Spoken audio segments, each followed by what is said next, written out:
ខ្យល់បងប៉ះជាខ្ញុំឲ្យស្រមៃឆ្ងាយឆ្ងាយឆ្ងាយខ្យល់បងប៉ះជាខ្ញុំឲ្យស្រមៃឆ្ងាយឆ្ងាយឆ្ងាយឆ្ងាយជីវិតមើលទៅធម្មតាតែចិត្តចង់ឡើងមេមិនមានស្លាប់ប្រទេតែមានក្តីសុបិនមិនមានស្លាប់ប្រទេតែមានក្តីសុបិន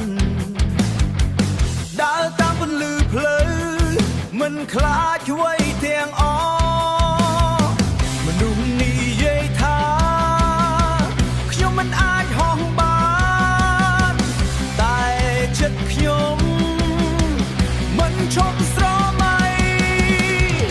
តែចិត្តខ្ញុំមិនឈប់ស្រមៃខ្លាញ់ហងឡើងលើមេដូចមានស្លាប់ក្នុងចិត្តទោះជាមិនពិតក៏ដែរខ្ញុំនឹងហងឲ្យឆ្ងាយខ្លាញ់ហងមិនខ្លាចអ្វី